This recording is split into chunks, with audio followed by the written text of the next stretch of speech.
जय हिंद दोस्तों, स्वागत है आपका हमारे YouTube चैनल में। आज की वीडियो में हम लेकर आए हैं आपके लिए यहाँ पर जूनियर हाई स्कूल सहायक अध्यापक भर्ती परीक्षा के लिए हिंदी भाषा का प्रैक्टिस सेट। यहाँ पर बहुत ही महत्वपूर्ण क्वेश्चन कवर करेंगे, 100 क्वेश्चन। तो वीडियो को पूरा अवश्य देखना है। अगर आप चैनल पर पहली बार आए हैं तो चैनल को कर ले सब्सक्राइब, बेल आइकन दबाएं, ऑल पर क्लिक करें ताकि वाली वीडियो की जानकारी सबसे पहले आपके यहाँ तक पहुँचे।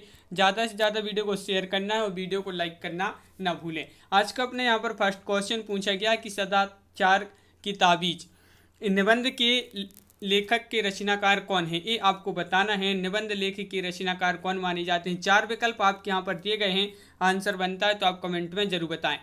सदाचार की ताबीज ये निबंध है और इसके जो लेखक माने जाते हैं वह माने जाते हैं कौन, हरिशंकर परसाई। तो विकल्प नंबर 1 आपका सही आंसर है। प्रति परिकथा उपन्यासकार कौन है, प्रति परिकथा के उपन्यासकार बताना है तो कौन है इसके उपन्यासकार। क्वेश्चन नंबर 2 है, महत्वपूर्ण है और आपका यहाँ पर सही आंसर है क्वेश्चन नंबर 2 का फणीश्वरनाथ रेणु। विकल्प नंबर सी आपका यहाँ पर सही आंसर है। अगला क्वेश्चन है, रूपाभ मासिक पत्रिका का संपादन कब प्रारंभ हुआ। तो यह पत्रिका है रूपाभ और मासिक पत्रिका है और इसका जो संपादन प्रारंभ हुआ, यह कब प्रारंभ हुआ। तो आपका राइट आंसर है 1938। 1938 आपका सही आंसर है। विकल्प नंबर बी राइट आंसर। अगला क्वेश्चन है, बिहारी सतसई की भूमिका के रचनाकार कौन है।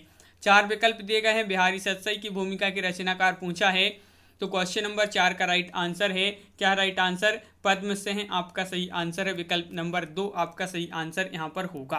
क्वेश्चन नंबर 5 क्या पूछा है, यहाँ पर पूछा है क्वेश्चन नंबर 5 में कि संस्मरण और रेखा चित्र के लिए किस पात्र का रेखा चित्र विशेषांक प्रसिद्ध था।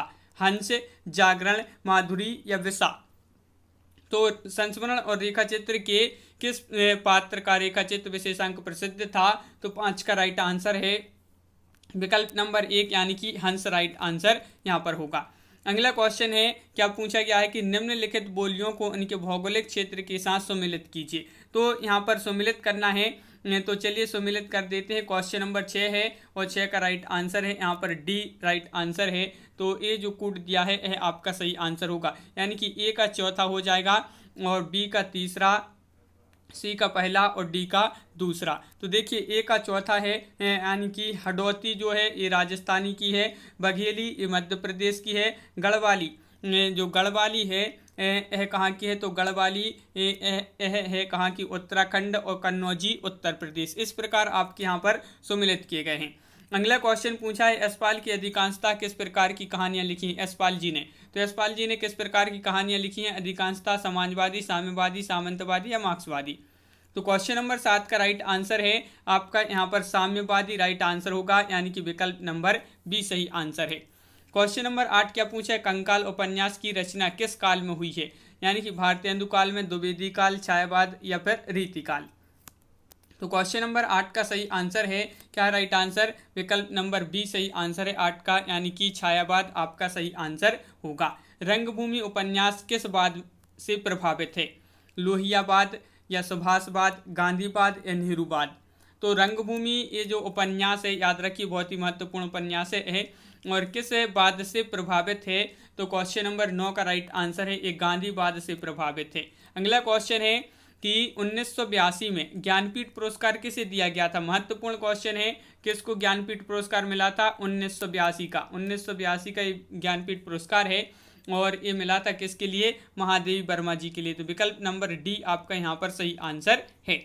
अगला क्वेश्चन क्या पूछा है, तो यहाँ पर क्वेश्चन नंबर 11 पूछा है कि कतकी पूनो कविता के जो रचनाकार हैं या रचयिता हैं वह कौन है। तो क्वेश्चन नंबर 11 है, महत्वपूर्ण है और आपका यहाँ पर जो सही आंसर है क्वेश्चन नंबर 11 का वह विकल्प नंबर 1 यानी कि सच्चिदानंद हीरानंद वात्स्यायन अज्ञे। अज्ञे जो है इस प्रकार का क्वेश्चन पूछा जाता है कि अज्ञे का पूरा नाम क्या है। तो अज्ञे जी का ये पूरा नाम दिया गया है सच्चिदानंद हीरानंद वात्स्यायन अज्ञे।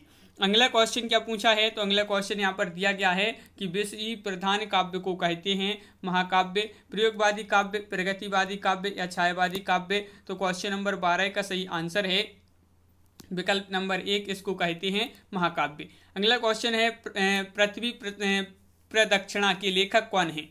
पृथ्वी प्रदक्षिणा के लेखक पूछा है क्वेश्चन नंबर 13 में, प्रभाकर द्विवेदी या फिर मोहन राकेश, धर्मवीर भारती या शिव प्रसाद गुप्त। तो क्वेश्चन नंबर 13 का राइट आंसर है शिव प्रसाद गुप्त, आपका सही आंसर होगा विकल्प नंबर डी राइट आंसर है। अगला क्वेश्चन पूछा है रूस में 25 मास किसकी कृति है। तो रूस में 25 मास ये कृति किसकी पूछी गई है, तो ये बताना है आपके लिए किसकी है, अज्ञेय, अस्क, राहुल सांकृत्यन या यशपाल। तो क्वेश्चन नंबर 14 का सही आंसर है ये मानी गई है राहुल सांकृत्यन जी की कृति है, तो विकल्प नंबर बी राइट आंसर यहाँ पर। अगला क्वेश्चन क्या पूछा है, तो क्वेश्चन नंबर आपका यहाँ पर 15वां है कि सुरेंद्र वर्मा कृत उपन्यास है मुझे चांद चाहिए कि नायिका कौन है। इसकी नायिका आपसे यहाँ पर पूछा है, ये याद रखिए महत्वपूर्ण उपन्यास है। अगर पूछा जाए मुझे चांद चाहिए ये किसका उपन्यास है, तो ये सुरेंद्र वर्मा जी का उपन्यास है। और किस विधा की रचना है अगर पूछा जाए तो उपन्यास है। और इसकी नायिका कौन है, तो ये पूछा है, तो 15 का राइट आंसर है वर्षा वशिष्ठ उर्फ यशोदा शर्मा आपका सही आंसर है, विकल्प नंबर 1 सही आंसर होगा, वर्षा वशिष्ठ उर्फ यशोदा शर्मा। अगला क्वेश्चन क्या पूछा है, तो क्वेश्चन नंबर आपका यहाँ पर 16 पूछा है कौन सा उपन्यास प्रेमचंद पूर्व युग का नहीं है। देखिए पूर्व युग का नहीं है, प्रेमचंद पूर्व युग का नहीं है वह उपन्यास, तो वह कौन सा उपन्यास है, तो यहाँ पर राइट आंसर आपका जो होगा क्वेश्चन नंबर 16 का वह विकल्प नंबर आपका डी यानी कि वयम रक्षाम आपका सही आंसर है, विकल्प नंबर डी राइट आंसर। अगला क्वेश्चन यहाँ पर पूछा गया है हिंदी अनुशीलन शोध पत्रिका के संपादक से किसका संबंध नहीं है। तो किसका संबंध नहीं है यहाँ पर पूछा है आपसे क्वेश्चन नंबर 18 में, तो 18 का राइट आंसर होगा किसका संबंध नहीं है, तो विजयेंद्र स्नातक आपका सही आंसर होगा। अगला क्वेश्चन पूछा है यहाँ पर एक छोटा सा मजाक नामक कहानी किसके द्वारा रचित है। तो ये कहानी किसके द्वारा रचित है, क्वेश्चन नंबर 19 से महत्वपूर्ण है। और एक छोटा सा मजाक नामक कहानी किसके द्वारा रचित है, तो आपका सही आंसर होगा, क्या होगा राइट आंसर, अंतोन चेखव आपका सही आंसर होगा। अगला क्वेश्चन है हिंदी में कौन से शब्द ऐसे हैं जिनके दो दो रूप समानांतर चलते हैं। दो दो रूप समानांतर चलते हैं तो हिंदी के वह ऐसे शब्द कौन से हैं, तो क्वेश्चन नंबर 20 का राइट आंसर है इस प्रकार एक जो गर्दन है ये आपका सही आंसर होगा, गर्दन और गर्दन। अगला क्वेश्चन क्या पूछा है, तो आचार्य रामचंद्र शुक्ल ने हिंदी का प्रारंभ जो माना है किसके आसपास माना है ये आपको बताना है। आचार्य रामचंद्र शुक्ल जी ने हिंदी का प्रारंभ किसके आसपास माना है, तो क्वेश्चन नंबर 21 है और 21 का सही आंसर है आपका यहाँ पर 1883 ईस्वी आपका सही आंसर होगा। संविधान के किस अनुच्छेद में निर्देश है कि संघ का यह कर्तव्य होगा कि वह हिंदी भाषा का विकास करे, ये आपको बताना है वह अनुच्छेद कौन सा है संविधान का। तो क्वेश्चन नंबर 22 का राइट आंसर है विकल्प नंबर सी यानी कि अनुच्छेद 351 आपका राइट आंसर यहाँ पर। रस निष्पत्ति की प्रक्रिया में साधारणीकरण की परिकल्पना करने वाले प्रथम आचार्य कौन है, वह आचार्य बताना है कौन है रस निष्पत्ति की प्रक्रिया में साधारणीकरण की परिकल्पना करने वाले आचार्य। तो क्वेश्चन नंबर 23 का राइट आंसर है विकल्प नंबर डी यानी कि भट्ट नायक आपका सही आंसर यहाँ पर होगा। यह प्रेम को पंथ कराल महा तलवारी की धार पे धावनो है। उक्त पंक्ति में प्रयुक्त अलंकार आपके लिए बताना है, इस पंक्ति में कौन सा अलंकार यहाँ पर जो है प्रयोग किया गया है। यह प्रेम को पंथ कराल महा तलवारी की धार पे धावनो है, तो आपका सही आंसर होगा यहाँ पर 24 का विकल्प नंबर 1 यानी कि निर्दर्शना आपका सही आंसर है। अगला क्वेश्चन क्या पूछा है, देखिए जय बिनु देह नदी बिनु बारी ते सही नाथ पुरुष बिनु नारी। उक्त पंक्ति में कौन सा अलंकार है, यहाँ पर भी आपसे फिर से अलंकार पूछा गया है इस पंक्ति में, तो बताइए कौन सा अलंकार यहाँ पर है। क्वेश्चन नंबर 25 है और 25 का सही आंसर है आपका सी विकल्प नंबर सी विनोक्ति आपका राइट आंसर है। ग्रामम निक्सा नदी अस्थि में विभक्ति बताइए, इसमें कौन सी विभक्ति प्रयुक्त की गई है, प्रथमा द्वितीय तृतीय या षष्ठी।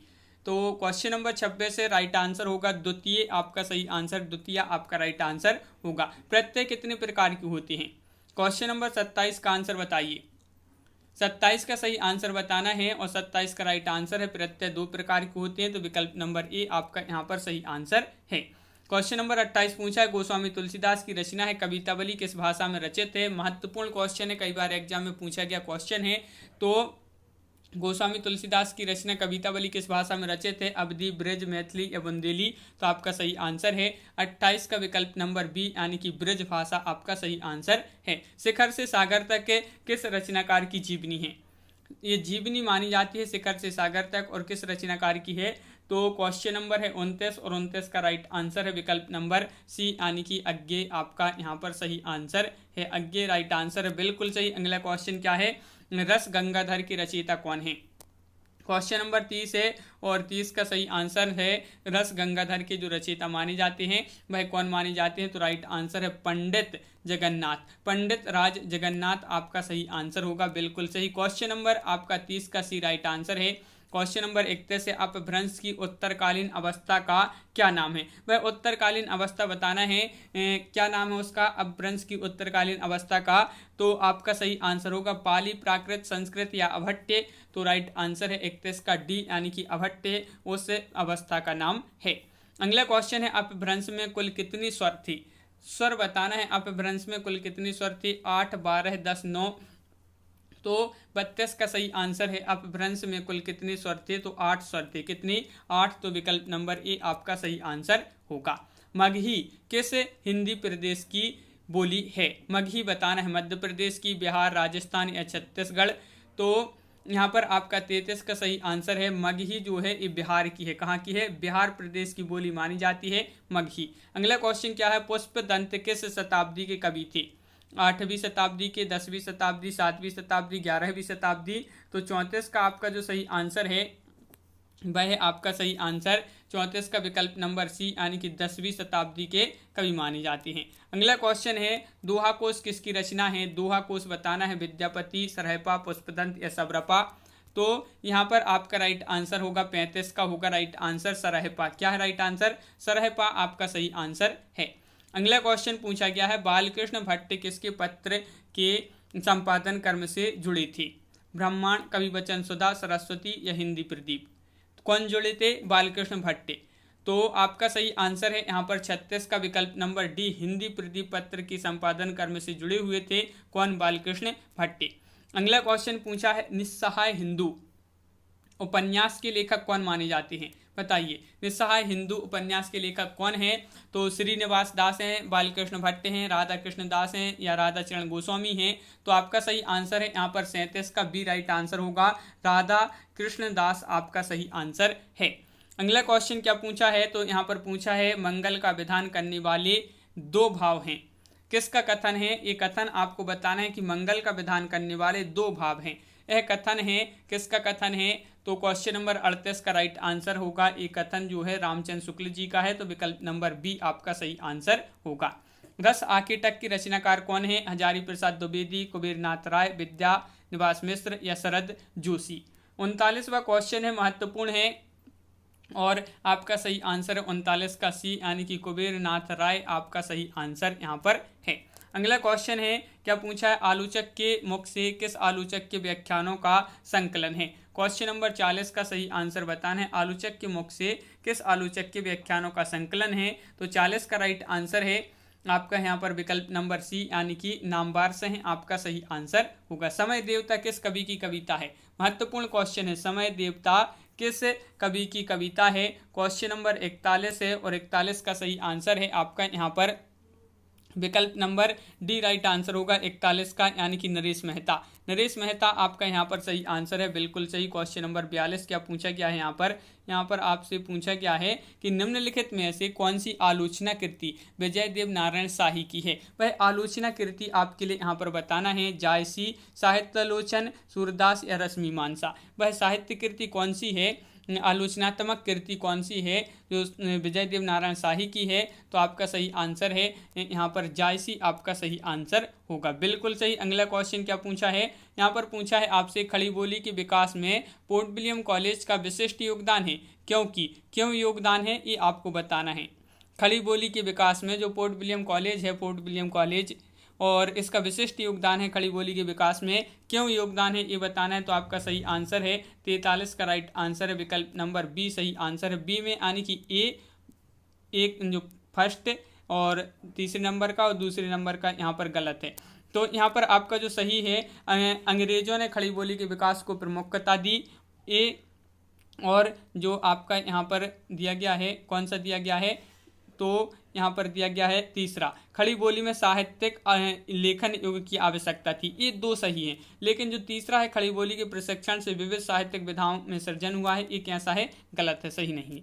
अगला क्वेश्चन क्या पूछा है, आगरा का बोली क्षेत्र है, आगरा का बोली क्षेत्र क्या है, अवधी है, ब्रज है, खड़ी बोली है, या फिर छत्तीसगढ़ी है। तो 44 का सही आंसर होगा, यहाँ का जो बोली क्षेत्र है आगरा का वह ब्रज भाषा यहाँ पर बोली जाती है। तो बिल्कुल सही विकल्प नंबर सी राइट आंसर है। परमात्मा प्रकाश के रचनाकार कौन माने जाते हैं। क्वेश्चन नंबर 45 से महत्वपूर्ण है, परमात्मा प्रकाश के रचयिता पूछा है आपसे यहाँ पर, तो आपका राइट आंसर है योगेंद्र आपका यहाँ पर सही आंसर है, विकल्प नंबर आपका बी सही आंसर होगा। क्वेश्चन नंबर 40 क्या पूछा है, किस रचना का दूसरा नाम आल्हाखंड है। ये क्वेश्चन तो कई बार एग्जाम में पूछा गया है, बहुत सारे एग्जाम में, कि किस रचना का दूसरा नाम आल्हाखंड है। तो क्वेश्चन नंबर 40 का सही आंसर है क्या है, परमाल रासो यानी कि विकल्प नंबर बी आपका सही आंसर होगा।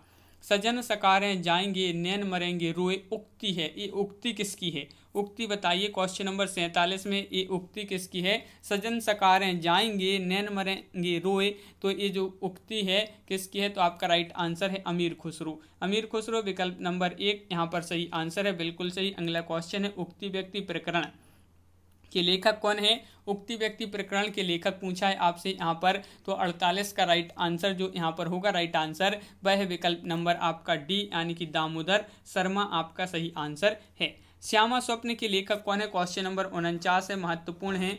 और श्यामा स्वप्न के जो लेखक हैं वह हैं कौन, तो 49 का राइट आंसर होगा ठाकुर जगमोहन सिंह आपका राइट आंसर है। श्यामा स्वप्न के लेखक माने जाते हैं। अंतड़ियों में बल पड़ना, ये आपके लिए इसका अर्थ बताना है, अंतड़ियों में बल पड़ना का अर्थ क्या होगा। क्वेश्चन नंबर 50 है, महत्वपूर्ण है, और आपका सही आंसर यहाँ पर जो है 50 का वह है पेट में दर्द होना, तो विकल्प नंबर बी राइट आंसर आपका यहाँ पर सही आंसर है।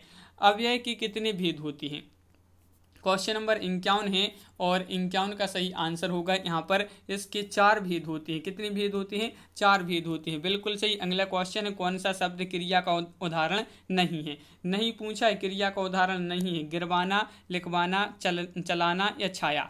तो नहीं में आपका हो जाएगा यहाँ पर विकल्प नंबर डी यानी कि छाया आपका सही आंसर होगा। क्वेश्चन नंबर आपका यहाँ पर 53 पूछा है, क्या पूछा है, निम्नलिखित शब्दों में से पुल्लिंग शब्द छांटिए। यहाँ पर पुल्लिंग शब्द कौन सा है बताइए।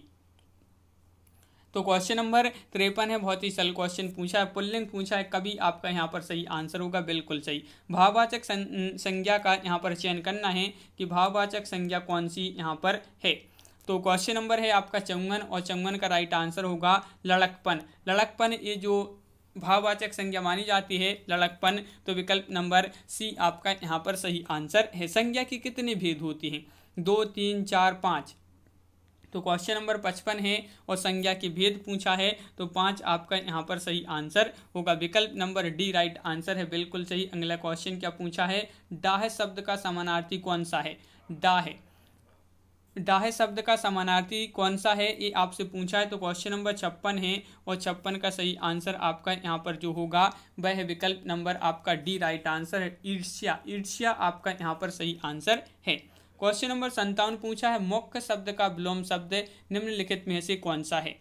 मुख्य शब्द का विलोम शब्द यहाँ पर कौन सा है, मुख्य का पूछा है, तो मुख्य का यहाँ पर होगा गौण, क्या होगा, गौण। विलोम पूछा है, तो गौण आपका राइट आंसर है, बिल्कुल सही। परोक्ष का विलोम बताइए, आप प्रत्यक्ष, स्थूल या द्रष्टव्य। तो 58 का बी राइट आंसर है, प्रत्यक्ष, परोक्ष का प्रत्यक्ष। अगला क्वेश्चन क्या पूछा है, यहाँ पर पूछा है कि केदार शब्द का पर्यायवाची शब्द चुनना है। यहाँ पर क्वेश्चन नंबर 59 में क्या होगा, सही आंसर बताइए। क्वेश्चन नंबर 59 है, महत्वपूर्ण है, और केदार का पर्यायवाची होगा महेश, क्या होगा, महेश आपका सही आंसर है। निर्धन का पर्यायवाची बताइए, निधन है, यहाँ पर निधन का पर्यायवाची बताना है, तो निधन का पर्यायवाची क्या होगा, तो क्वेश्चन नंबर 60 है, महत्वपूर्ण है, और आपका सही आंसर है देवावसान आपका यहाँ पर सही आंसर है, बिल्कुल सही। विकल्प नंबर आपका यहाँ पर बी राइट आंसर है। निम्नलिखित वाक्यों में से किस वाक्य में निम्नलिखित वाक्यों में से किस वाक्य में सर्वनाम का अशुद्ध प्रयोग हुआ है। देखिए यहाँ पर वह वाक्य का चयन करना है जिसमें सर्वनाम का अशुद्ध प्रयोग हुआ है। तो यहाँ पर क्वेश्चन नंबर 61 का राइट आंसर है मैं तेरे को एक घड़ी दूंगा। ये जो है इसमें अशुद्ध वाक्य का प्रयोग हुआ है। विकल्प नंबर सी राइट आंसर है। यहाँ पर पूछा है अति मलिन वृषभानु कुमारी अधोमुख रहती उरध नहीं चितवाती ज्यों गज हारे थकित ज्वारी छूटे चिकुर बदन कुमलानी ज्यों नलिनी हिमकर की मारी। इन पंक्तियों में कौन सा रस है, रस बताना है यहाँ पर कौन सा रस है। तो क्वेश्चन नंबर है 62 और 62 का सही आंसर है क्या है राइट आंसर प्रलंब अलंकार प्रलंब श्रृंगार आपका सही आंसर है। ये रस इसमें प्रयुक्त हुआ है। अगला क्वेश्चन है छंद का प्रयोग सर्वप्रथम उल्लेख कहाँ मिलता है। छंद का बताना है। छंद का जो सर्वप्रथम उल्लेख मिलता है वह मिलता है ऋग्वेद में, यजुर्वेद में, सामवेद में या फिर उपनिषद में।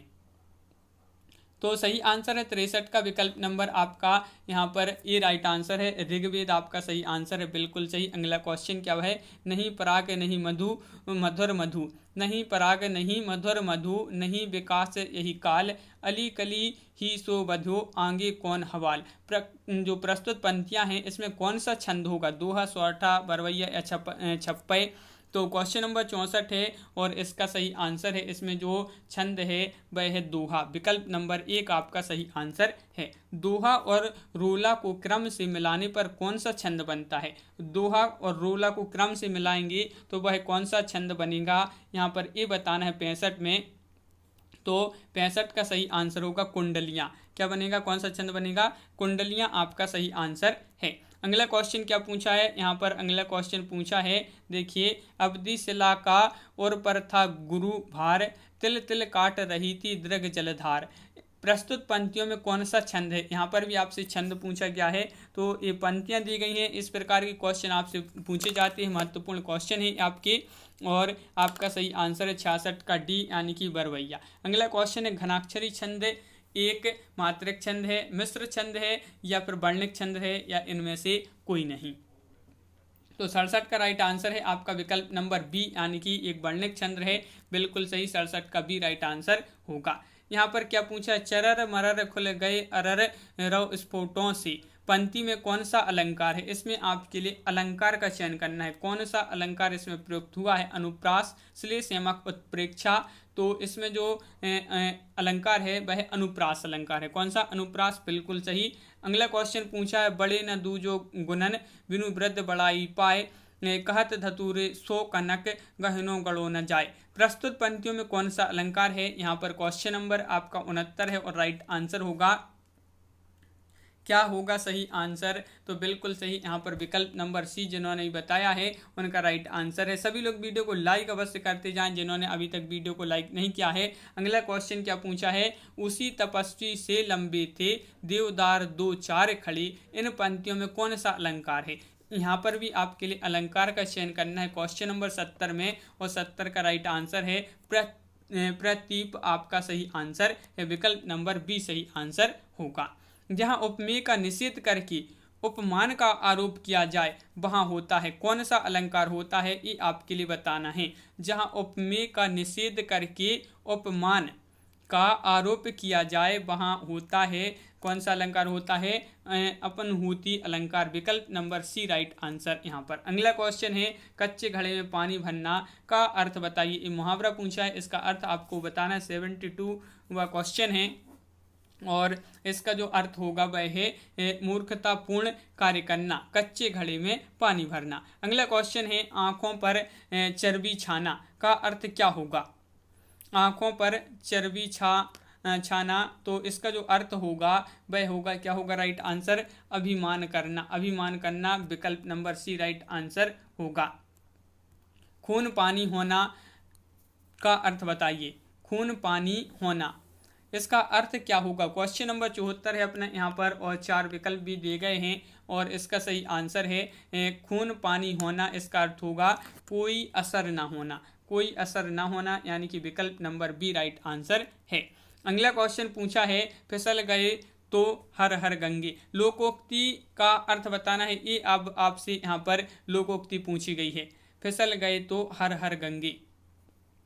इसका अर्थ जो यहाँ पर होगा, राइट आंसर होगा वह है मजबूरी में काम करना, यानी कि विकल्प नंबर 1 सही आंसर होगा। अगला क्वेश्चन क्या है तो यहाँ पर देख लेते हैं। देखिए कि खरबूजे को देख खरबूजा रंग बदलता है। यहाँ पर आपको इस लोकोक्ति का अर्थ बताना है। खरबूजे को देख खरबूजा रंग बदलता है, तो आपका सही आंसर होगा, इस लोकोक्ति का जो सही अर्थ होगा वह होगा यहाँ पर कि संगति का प्रभाव अवश्य पड़ता है, संगति का प्रभाव अवश्य पड़ता है। अगला क्वेश्चन क्या पूछा है, यहाँ पर पूछा है, देख लेते हैं क्या पूछा क्या है। जहाँ मुख्यार्थ की बाधा होने पर रूढ़ि या प्रयोजन के कारण मुख्यार्थ से संबंध अन्य अर्थ लक्षित हों, वहाँ शब्द शक्ति होती है। तो शब्द शक्ति कौन सी होती है वहाँ पर, ये आपको बताना है 77 में। तो वहाँ पर जो शब्द शक्ति होती है लक्षणा होती है। कौन सी, लक्षणा। वनवास में कौन सा समास है, तत्पुरुष, कर्मधारय या फिर द्वंद्व या बहुब्रीहि।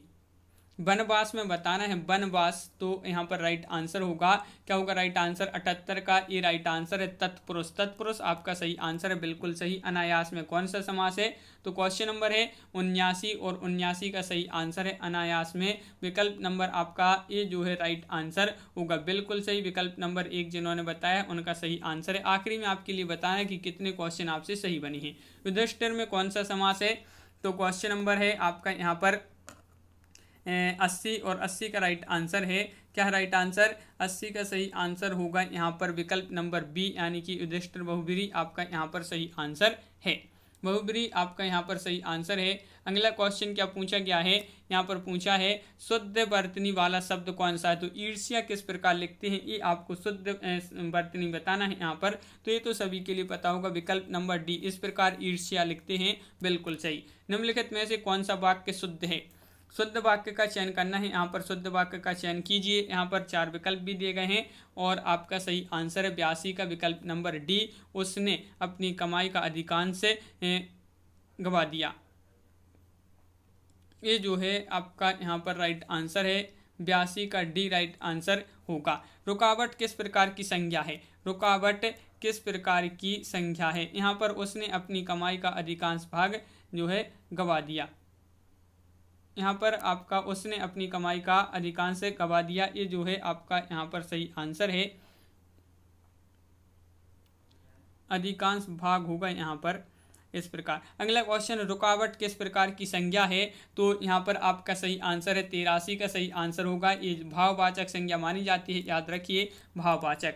निम्नलिखित में से एक प्रत्यय किस में नहीं है, नहीं पूछा है। देखिए नहीं पूछा है तो 84 का राइट आंसर है, 84 का होगा अधिक, अधिक में एक प्रत्यय नहीं है। रंगमंच के पर्दे के पीछे का स्थान कहा जाता है, क्या कहा जाता है। ये क्वेश्चन तो कई बार एग्जाम में पूछा जा चुका है, बहुत सारे एग्जामों में। और ये इसको कहा जाता है, क्या कहा जाता है, नेपथ्य। नेपथ्य यहाँ पर क्वेश्चन पूछे गए हैं कि 86 से 90 तक की जो क्वेश्चन है वह गद्यांश को पढ़कर यहाँ पर आपको बताना है। तो ये गद्यांश आपका यहाँ पर बहुत बड़ा है, तो देरी लगेगी, इन क्वेश्चन को छोड़ देते हैं 90 तक को। यहाँ पर 91 से देख लेते हैं कि त्रिभाषा सूत्र में हिंदी का स्थान किसके रूप में है, ये आपको बताना है। तो त्रिभाषा सूत्र में हिंदी का स्थान जो है यह जो राजभाषा के रूप में है, किस भाषा के रूप में है, राजभाषा के रूप में। यहाँ पर पूछा है वाइगोत्स्की ने भाषा विकास के संदर्भ में किस बिंदु पर सबसे अधिक बल दिया है, वह बिंदु बताइए जिस पर इन्होंने सबसे अधिक बल दिया है। तो आपका राइट आंसर होगा क्वेश्चन नंबर 92 का बी राइट आंसर है, सामाजिक अंतःक्रिया पर, सामाजिक अंतःक्रिया राइट आंसर है।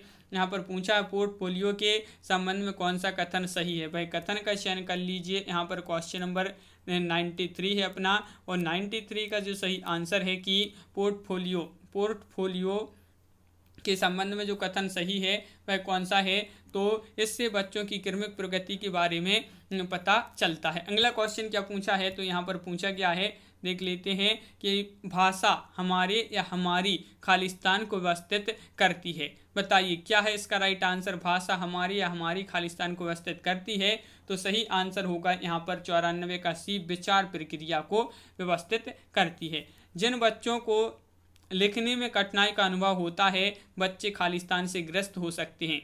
किससे ग्रस्त हो सकते हैं ये बताना है यहाँ पर। तो जिन बच्चों को लिखने में कठिनाई का अनुभव होता है वे बच्चे खालिस्तान से ग्रसित हो सकते हैं, यानी कि वे बच्चे डिस्ग्राफिया से ग्रसित हो सकते हैं। अगला क्वेश्चन क्या है, समाचार सुधावर्षण 1854 ईस्वी में प्रकाशित पत्रिका के संपादक कौन हैं? इसके संपादक पूछा है आपसे, समाचार सुधावर्षण। तो यहाँ पर आपका सही आंसर है क्या है? राइट आंसर श्याम सुंदर सेन आपका सही आंसर है, बिल्कुल सही, श्याम सुंदर सेन राइट आंसर है। 1978 ईस्वी में कितनी नाव में कितनी बार रचना में किस हिंदी साहित्य को ज्ञानपीठ पुरस्कार से सम्मानित किया गया था? तो ये तो बहुत ही महत्वपूर्ण क्वेश्चन है। और कितनी नाव में कितनी बार, इसके लिए ज्ञानपीठ पुरस्कार मिला था, किसकी रचना है, किसको मिला था? तो राइट आंसर है 97 का विकल्प नंबर डी यानी कि अज्ञे।